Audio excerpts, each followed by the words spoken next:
Karibu tupate elimu dunia kutoka kwa mchambuzi wa soka Sostenes tunayeelewa na kwenda kutupitisha katika yale yanayoendelea katika soka la Bongo. Kaka Sosi, kwema? Fresh, kwa vizuri? Kwa vizuri. Hali ya hewa ya Mwanza umeifurahia? Mwanza pako vizuri. Binafsi nimependa hali ya hewa, sio baridi sana, sio joto sana, so comfortable, niko vizuri. Tuko sawa sawa tukazungumze michezo kaka? Mimi niko sawa kwa sababu sisi ni wana michezo na tunaipenda michezo. Bwana, kwenye mitandao ya kijamii kumezuka maneno. Afisa habari wa Simba kwa maana ya Ahmed Ally na Hans Raphael, mchambuzi kutokea kituo kimoja cha radio, wamekana wakirushiana maneno, mara jasusi, mara hivi. Ni yupi anazungumza fakti na ni yupi anafanya jambo la msingi kuliko mwenzie? Ambacho mimi na uhakika nacho na sidhani kama kina shida ni Hans Raphael alikuwa yupo kwenye kazi yake, kwa sababu ukiachana na uchambuzi, Hans Raphael kwenye nchi yetu ni moja ya watu ambao wamejichukulia umaarufu kwenye eneo la wanasema wabobezi kwenye masuala ya usajili, transfer expertise. Amekuwa akiishi huko kwenye miaka mingi na wengi tumemtambua akiwa anafanya hiki, akiwa yuko kwenye engo hiyo ya masuala ya usajili. So alichokizungumza leo nadhani ni miongoni mwa tips ambazo huwa anazifanya kwenye masuala ya usajili. Issue ya Hans Raphael kufanya breaking kwenye sajili mbalimbali hapa nchini, tumemwona sajili ya Clatous Chota Chama kurudi Simba, yeye alikuwa wa kwanza kufanya hivyo, si ndivyo? Usajili ambao Young Africans ameufanya msimu huu kuanzia Wadepu, yeye alikuwa wa kwanza kufanya hivyo. So hata kwenye engo ya Elie Mpanzu alikuwa anafanya hivyo, na bahati mbaya au bahati nzuri, issue ya Elie Mpanzu kuhusishwa na Young Africans haijaanza leo. Of course sisi sote tunafahamu mpira, hata nikikwambia wewe yawezekana umeshawahi kusikia, sio mara moja au mara mbili. Nadhani hata kuna wakati baadhi ya viongozi wa Young Africans tuliwahi kuwasikia wakisema tunataka mchezaji wetu mtatupa sasa hivi au tusubiri dirisha kubwa. So ni issue ambayo inafahamu. Kwangu mimi ambacho najiuliza mpaka sasa hivi, kwa nini Ahmed aliamua kuingilia kazi huru ya mwandishi wa habari? And that is the main point ambayo mimi najiuliza, kwa sababu Hans Raphael tunafahamu ni mwandishi, tunafahamu ni mtu ambaye amebobea kwenye masuala ya usajili. Na issue ya kusema mchezaji hana furaha, issue ya kusema kwa nini mchezaji hana furaha, of course ni kitu cha kawaida ambacho huwa tunakisikia mara nyingi. Wakisema hivyo mchezaji hana furaha, anataka kuondoka. Hata kama unakumbuka Hans Raphael huyu wakati wa usajili wa Clatous Chota Chama anamaliza mkataba wake kwenye kikosi cha Simba, anaenda kwenye kikosi cha Young Africans, story kama hizi zilianza kuzungumzwa kwamba Clatous Chota Chama hana furaha ndani ya Simba, anataka kuondoka kwenda Young Africans.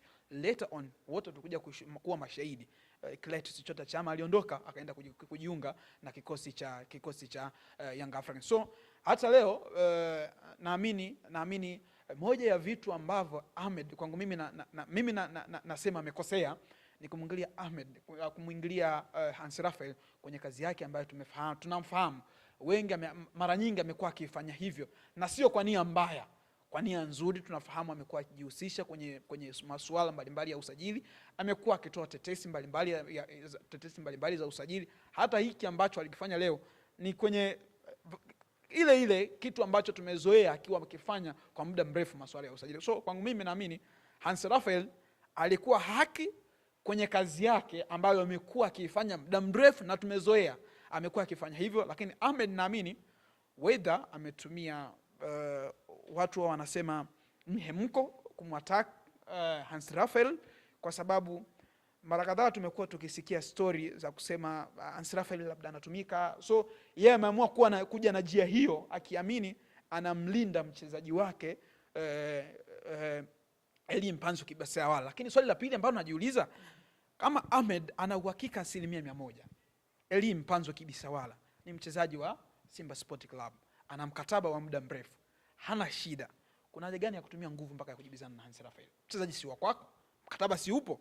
Hata Hans Raphael akiwadanganya watu kwamba hana furaha, anataka kuondoka, mchezaji wako wewe si unaye, unajiamini naye, baada ya msimu kiisha mchezaji bado yupo, utarudi kuambia watu ulisema Hans Raphael ulisema kwamba Kibasawala anataka kuondoka, kiko wapi? Mbona bado tunaye? So kama mchezaji ni wa Simba, haina haja ya Ahmed kwanza kutumia nguvu. Of course nimeona mpaka press ambayo alifanya leo ile ameulizwa kwamba anafanya mapenzi na nani. Kwangu mimi naona kama Kibisawala yuko comfortable na Simba, mkataba wao uko vizuri, haikuwa na haja ya Ahmed kutumia nguvu kubwa ambayo ameitumia. Nimeona mpaka page ya club wamepandisha content ya kumjibu Hans Raphael kuhusiana na Elie Mpanzu. Bado nikajiuliza, like serious, page kubwa ya Simba yenye followers zaidi ya 5 nadhani followers zaidi ya 5 page ya official page inatumika kujibu tetesi za usajili.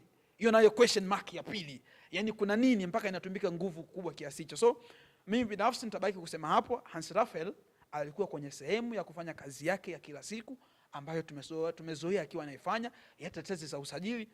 Mimi shaka yangu au maswali yangu yako kwa Ahmed, kwa nini alikwenda kumvaa Hans Raphael? Kaka Sosi, Hans hajakosea kusema tuwaambie wadau kama wewe ni jasusi mwenyewe. Kwenye moja ya sentensi zake ameandika hivyo kuhusu Ahmed Ali. Au wewe ni shabiki wa Yanga pia? Kuhusiana na kauli ambayo ametoa Hans, of course sitaki kwenda direct, labda kweli anamaanisha Ahmed ni jasusi, lakini na yeye ametumia. Sasa unajua kwenye vita, mimi nakusoma wewe umekuja na silaha gani. Ukija na silaha nyepesi, ukija na shotgun, na mimi nakujibu na shotgun. Nikiona unatega nuclear, usitegemee mimi nitakuja na shotgun kaka. Na mimi lazima nitatega nini? Nuclear. Kwa hiyo Hans kaangalia, tulianza kwenye tetesi za usajili. Mimi nilikuwa natoa, hata kama ningekuwa mimi, nilikuwa natoa tetesi za usajili za kawaida. Si ndio Umekuja umenipiga pabaya. Na mimi nitaangalia nikupiga wapi? Si unanielewa? Wana Simba kwa muda mrefu anacheza kwenye rhythm ya kumtafuta jasusi ni nani. Na yeye okay, wana Simba wanamtafuta jasusi, basi mimi namlipua huyu ndo jasusi. So Hans Raphael yeye amerudi na majibu hayo ikiwa ni sehemu ya kujibu shambulizi ambayo yeye alipigwa la kwanza na Ahmed Ali. Lakini pia Sosi, ukiangalia kwa namna mpasuko ambao ulikuwa katika klabu ya Simba, uone ili vugu ambao inaendelea inaweza kuleta mtu mmoja kumtengenezea yeye kupoteza kazi. Sasa hapo inategemeana na kampuni, taasisi zako zinakuamini vipi. Hans Raphael yuko sehemu nyingine, yuko Crown FM of course, na naamini pia Crown wako proud of kile ambacho anakifanya Hans Raphael as well as Simba. Ahmed yuko ndani ya Simba, naamini Simba wako proud of na kile ambacho anakifanya Ahmed. Sijajua haya mambo yatakuwa na athari gani hasa zaidi kwenye management. Kitu ambacho na uhakika nacho, haya mambo yana athari kubwa zaidi kwenye ndani ya Simba kuliko hata kwa Hans Raphael. Kwa sababu Hans Raphael yeye amesimama yeye kama yeye, Crown haijahusika. Lakini Ahmed akimjibu Hans Raphael haisomeki kama Ahmed kamjibu Hans Raphael. Ni Simba imemjibu nani? Hans Raphael. Mind you, nimetoka kukuambia content ya Ahmed ya kumjibu Hans Raphael imepandishwa kwenye peji ya nini? Kwenye peji ya Simba. Kwa hiyo sasa hivi sio vita tena ya Ahmed anamjibu Hans Raphael, ni Simba inamjibu Hans Raphael. Ndio maana nimekuambia hili sakata linaweza kuwa na impact kubwa kwa Simba kuliko kwa Hans Raphael. Hans Raphael kasimama yeye kama yeye, Crown haijahusika na hakihusiki chochote kwa Crown. Lakini Simba mashabiki wanauelewa tofauti. Kama ambavyo umesema, sasa hivi watu wameanza kuingia mpaka kwenye mambo ya jasusi. Hans Raphael kuna watu wanamwamini. What if mashabiki wa Simba wakaamini kile ambacho anakisema Hans Raphael, Ahmed ni jasusi, wakaamini kweli ni jasusi, na kweli wao wana shida ya muda mrefu ya kumtafuta nani? Jasusi wao. Sijui kama unaelewa vizuri. Maana tayari umeshaleta shida pale. Kwa hiyo kwa haraka mimi naona kuna impact negative kwa Simba kuliendekeza hilo sakata kuliko kwanza. Mimi binafsi ningekuwa sehemu ya uongozi wa Simba, nisingethubutu whether kufungua mdomo au kuchukua kalamu yangu kuandika chochote kuhusiana. Yes, ni mtetesi bwana. Hakunaga tetesi imewahi kuzuiliwa kokote. Mimi leo naweza kuandika tetesi Ronaldo anahusishwa na Pamba. Nani atanibishia? Si tetesi, kwani usajili unazuiliwa tetesi? Naweza kuandika leo, kwani nani akumbuki baada ya AFCON kuna tetesi tuliona Ibrahim Baka anataka kwenda Fulham sijui Leeds kule. Ni tetesi, huwezi kumzuia mtu. Sasa viongozi hamwezi mkao mnajibu kila kitu. Kuna vitu vingine hiki cha kipuuzi, kiachana nacho, unakaa kimya. Bwana hiki hakina maana, hiki unakaa kimya. Nimeshangaa kwa nini Simba wamekuja kujibu hili na tena wanalishikilia mpini kweli kweli. Wamelishikilia bomba kuaminisha watu kwamba Hans Raphael anadanganya. Kuaminisha watu Hans Raphael anadanganya sio kwa maneno. Tusubiri mwisho wa msimu. Kwa Clatous Chota Chama ilikuwa hivi. Hans Raphael aliandika Clatous Chota Chama anataka kwenda Simba. Watu walitumia nguvu nyingi, lakini at the end of the day tuliona Clatous Chota Chama akaenda wapi? Akaenda Young Africans. So hata hapa kwa Elie Mpanzu kama mna uhakika huyu mchezaji wenu tumempa ana mkataba mwaka let's say miaka 2 miaka 3, hata Hans Raphael akisema kesho anaondoka, ujibu wewe unasubiri kesho ifike? Kesho ndio unauliza sasa, wapuuzi walishaongea bwana, Kibi Sawala anaenda Young Africans, kiko wapi? So kwangu mimi binafsi nasema Simba hawakuwa na haja ya kutumia nguvu kujibu hii issue. Kama kweli wana uhakika Mpanzu ana raha ndani ya Simba, Mpanzu hataki kuondoka ndani ya Simba, haikuwa na haja ya kutumia nguvu kumjibu. Pengine kinachozungumzwa kinaweza kikawa kina ukweli ambacho wanazungumza Isiwapo kulingana na kile kinachoendelea ndani ya klabu ya Simba kuhusiana na akili ya kwani Hans wote tunajua amekuwa akifanya test nzuri tu na anazofanya zinatimia. Mimi siwezi kusema Hans amedanganya au amesema ukweli, lakini wote I'm sure is Hans Raphael amekuwa na consistency hiyo ya kufanya transfer track ambazo ni nzuri. Baadhi ya transfer nyingi karibia kila madirisha hivi karibuni tumemwona akiwa anapatia. Akiferi ni 2 au 3 of which watu wote duniani huwa wanakosea. Hata Fabrizio Romano aliwahi kumess up tetesi ya Cristiano Ronaldo. Ronaldo anatoka Juventus, anaachana na Juventus. Fabrizio tips yake ya kwanza aliyesema anaenda Manchester City. Na mpaka anasema amekata tiketi ya kuondoka Italia kwenda Uingereza, anasema anaondoka kwenda wapi?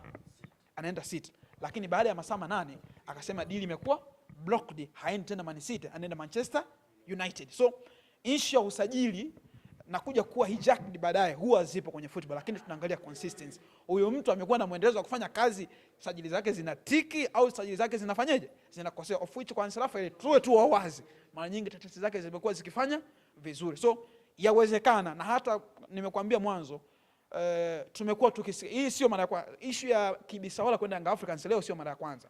Sisi tumeisikia muda mrefu. Kuna wakati walikueleza bwana, mchezaji wetu mtatupa dirisha dogo au mpaka msimu uishe. Of course na sisi tunasubiri, lakini mimi kwangu mimi ninachosimama nacho, Simba hawakuwa na haja ya kutumia nguvu kubwa kumjibu Hans Raphael. Kama wana uhakika Elie Mpanzu ana furaha ndani ya Simba, kama wana uhakika Elie Mpanzu hataki kuondoka ndani ya Simba, kama wana uhakika Elie Mpanzu ana mkataba muda mrefu ndani ya Simba, hapakuwa na haja kutumia nguvu kubwa.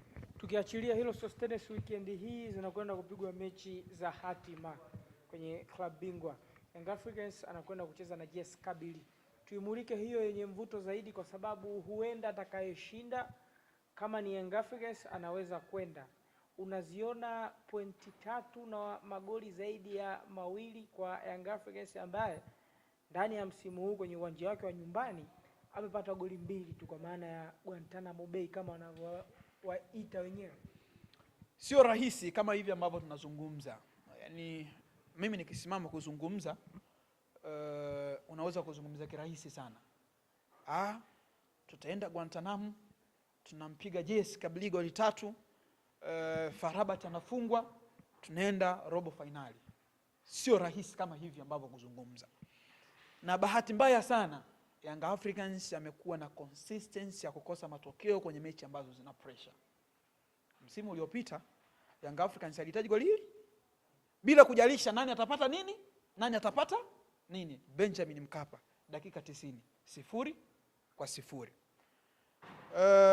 Achilia mbali msimu wa nyuma wakati ambao wanacheza na Mamelodi, mechi ambayo mkondo wa kwanza iliisha 1-0, mkondo wa kwanza iliisha bila, mkondo wa pili iliisha bila. Still alikuwa na chance ya kupata goli hili moja, akawa ameenda hatua inayofuata. Na unakuja kwenye mechi ambayo bahati mbaya sana, kwanza kuna idadi ya magoli, sawa? Alafu pili still unaomba kuna timu ifungwe. Young Africans anaweza akashinda goli 10, alafu Farabat akatoa sare. Kitakachotokea nini? Farabat anatoka. Kwa hiyo kabla Young Africans maombi yake makubwa ya kwanza ni kumwombea Farabat kabla ya kujiombea yeye. Likisha timia la Farabat kufungwa, then yarudi kwake. Mungu nisaidie nishinde goli kuanzia idadi hizi.